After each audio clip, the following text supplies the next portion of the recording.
दोस्तों, ब्रह्मांड में पृथ्वी ही एकमात्र ऐसा ग्रह है जहां इंसानों के रहने लायक सही वातावरण, पानी, जमीन, गुरुत्वाकर्षण और इकोसिस्टम है।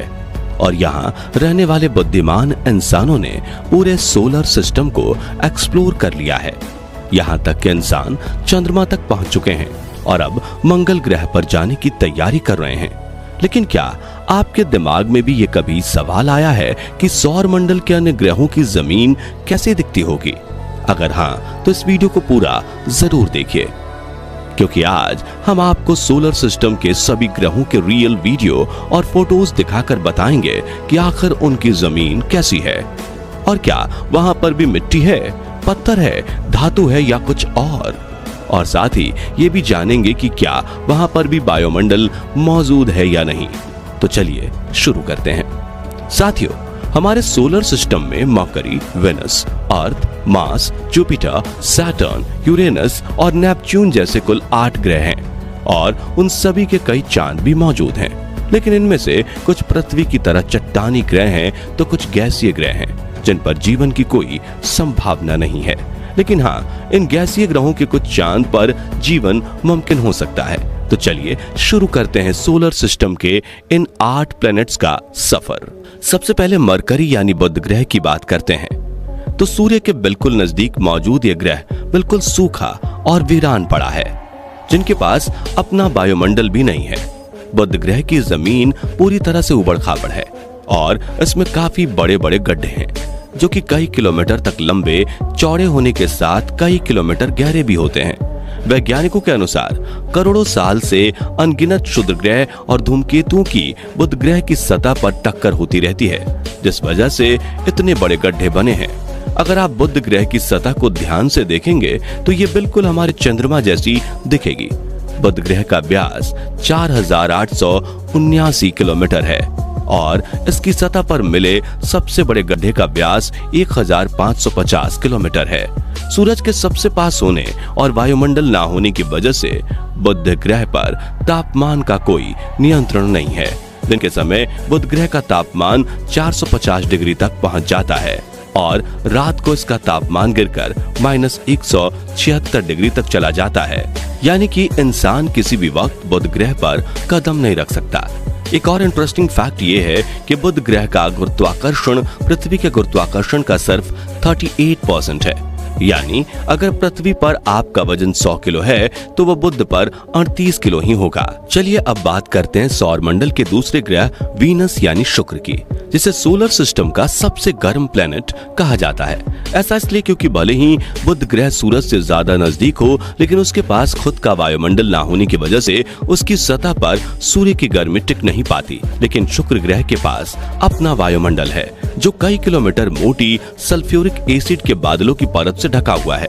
इस खतरनाक एसिड की इस मोटी परत की वजह से जब सूर्य की गर्मी शुक्र पर आती है तो वो रिफ्लेक्ट होकर स्पेस में वापस नहीं जा पाती। इसके अलावा शुक्र ग्रह के वातावरण में 96% कार्बन डाइऑक्साइड है जो ग्रीन हाउस इफेक्ट पैदा करता है। इन कारणों की वजह से शुक्र ग्रह का तापमान दिन और रात दोनों वक्त 460 डिग्री सेल्सियस बना रहता है। ग्रह पर मौजूद सल्फ्यूरिक एसिड के बादलों की वजह से इसकी सतह दिखाई नहीं देती, लेकिन ग्रह पर मौजूद बड़ी बड़ी चट्टानों और ज्वालामुखियों के ऊपरी हिस्से को देखा जा सकता है। अमेरिकी स्पेस एजेंसी नासा के मुताबिक शुक्र पर 20 किलोमीटर से बड़ी 1000 से ज्यादा ज्वालामुखी मौजूद है, जिनमें से कई ज्वालामुखियां सक्रिय हैं। इसी वजह से शुक्र ग्रह की सतह का 60% हिस्सा इन ज्वालामुखियों से निकली लावा और बाकी 40% हिस्सा चट्टानों से बना हुआ है। वेनस प्लेनेट पर एटमॉस्फेरिक प्रेशर पृथ्वी से 92 गुना अधिक है, जिस वजह से यहाँ चलना भी मुश्किल है। और अगर इंसान ने नंगे पैर शुक्र पर कदम रख दिए तो सतह पर मौजूद लावा और गर्म चट्टानों की गर्मी से उसका शरीर कुछ ही पलों में जलकर राख हो जाएगा। शुक्र के बाद पृथ्वी तीसरे नंबर पर आती है, जिसकी सतह तो हम रोज देखते हैं। इसलिए चलिए सीधा चलते हैं पृथ्वी की चंद्रमा पर, जो पृथ्वी के अलावा सोलर सिस्टम की इकलौती ऐसी सतह है जहां पर इंसान कदम रख चुके हैं। चंद्रमा की सतह काफी उबड़ खाबड़ है और इस पर कई बड़े बड़े गड्ढे भी मौजूद हैं। चांद के पास खुद का वायुमंडल नहीं है, इसलिए यहाँ इंसान स्पेस सूट के बिना जीवित नहीं रह सकता। चलिए अब सफर को आगे बढ़ाते हैं और चलते हैं मार्स यानी मंगल ग्रह की सैर पर। पृथ्वी के बाद सूर्य से चौथे नंबर पर आने वाली इस प्लेनेट की सतह लाल रंग की है, इसलिए इसे रेड प्लेनेट भी कहा जाता है। दरअसल मंगल ग्रह की जमीन में काफी अधिक मात्रा में आयरन और अन्य धात्विक खनिज पाए जाते हैं और इसी आयरन का ऑक्सीकरण होने की वजह से यहाँ की सतह लाल है। मंगल ग्रह पर ठंडा और पतला वायुमंडल है, जिसकी वजह से सूरज की ज्यादातर गर्मी सतह से टकराकर फिर से अंतरिक्ष में चली जाती है और पानी ज्यादा देर तक लिक्विड फॉर्म में नहीं रह पाता। मंगल ग्रह पर आयरन की धूल से भरी आंधी के बवंडर चलते हैं। तापमान की बात करें तो सूर्य से दूर होने की वजह से मंगल ग्रह का औसत तापमान -55 डिग्री तक रहता है, वहीं इसका अधिकतम तापमान 30 डिग्री और न्यूनतम तापमान 130 डिग्री तक जा सकता है। मंगल ग्रह की सतह पर कई धारियां दिखाई देती हैं, जिन्हें देखकर लगता है कि मानो पहले यहाँ जल का प्रवाह होता हो और उसी से धारियां बनी हो। मंगल ग्रह की इस सतह को देखकर कई वैज्ञानिकों का मानना है कि पहले यहाँ जीवों की बस्ती जरूर रही होगी, जिसका किसी कारणवश विनाश हो चुका होगा। खैर, अगर आप जानना चाहते हैं कि वैज्ञानिक मंगल ग्रह में इतनी दिलचस्पी क्यों दिखाते हैं, तो आप एंड स्क्रीन और डिस्क्रिप्शन में दी गई लिंक से हमारा वो वीडियो देख सकते हैं। बुध, शुक्र, पृथ्वी और मंगल ग्रह एस्टेरॉयड बेल्ट यानी शुद्ध ग्रह पट्टी के अंदर होने की वजह से इन चारों को इनर प्लेनेट यानी कि आंतरिक ग्रह कहा जाता है। इन चारों ग्रहों की जमीन चट्टानी है। खैर चलिए अब सोलर सिस्टम के एस्टेरॉयड बेल्ट को पार करते हुए आउटर प्लैनेट्स यानी कि बाहरी ग्रहों पर चलते हैं। तो सबसे पहले आता है सौरमंडल का सबसे बड़ा प्लैनेट जुपिटर यानी बृहस्पति ग्रह। दोस्तों, इस ग्रह को गुरु ग्रह या गैस जायंट कहा जाता है, यानी कि यहाँ कोई ठोस सतह नहीं है, बल्कि यह ग्रह पूरी तरह से गैस और तरल पदार्थों से बना है। जुपिटर ग्रह का आकार इतना बड़ा है कि इसके अंदर 1300 पृथ्वी समा सकती है।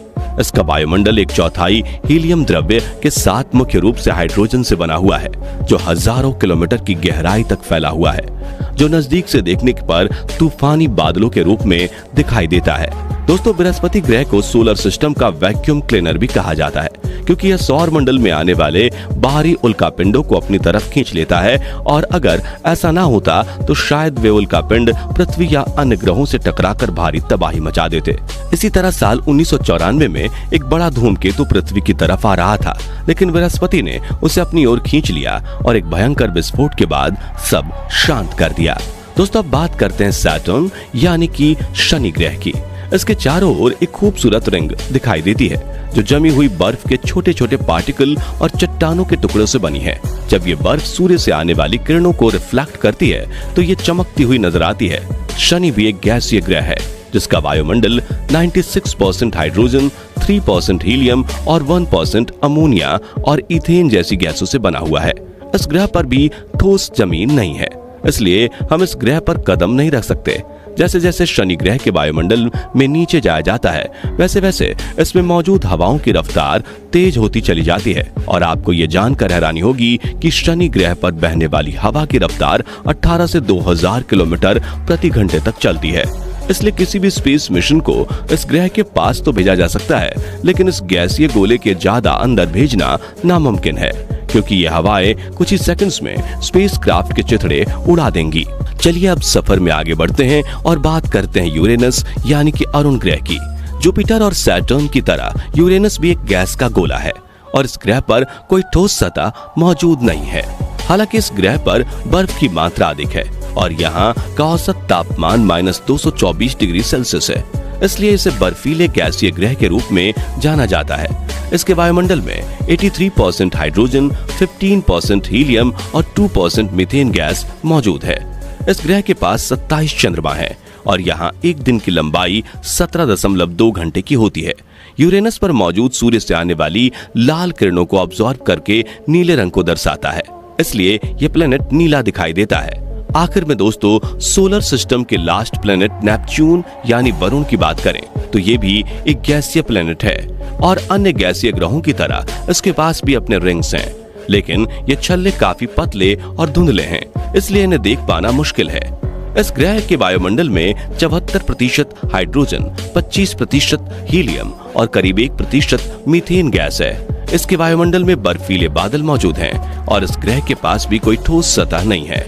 गैस और बर्फीले बादलों से बने इस ग्रह का रंग नीला है और इस पर करीब 2000 किलोमीटर प्रति घंटे की रफ्तार से हवाएं बहती हैं। यह सौर मंडल का चौथा सबसे बड़ा ग्रह है और इसका आकार पृथ्वी के आकार से करीब 4 गुना और वजन 17 गुना भारी है। नेपच्यून के पास 13 ज्ञात चंद्रमा हैं, जिनमें से सबसे बड़ा मून ट्राइटन है, जिसे साल 1846 में अंग्रेजी खगोल शास्त्री विलियम लैसल ने खोजा था। तो दोस्तों, अगर आपको भविष्य में मौका मिले तो क्या आप पृथ्वी को छोड़कर मंगल ग्रह पर जाकर बसना चाहेंगे या नहीं? और इन 8 ग्रहों में से आपको सबसे खूबसूरत ग्रह कौन सा लगा? कमेंट करके जरूर बताइए। और वीडियो पसंद आया हो तो इसे लाइक और शेयर करने के साथ जानकारी से भरपूर ऐसे ही कमाल की वीडियोस देखते रहने के लिए हमारे चैनल को सब्सक्राइब करके नोटिफिकेशन बेल को जरूर प्रेस कर दीजिए। मिलते हैं आपसे अगले वीडियो में। धन्यवाद।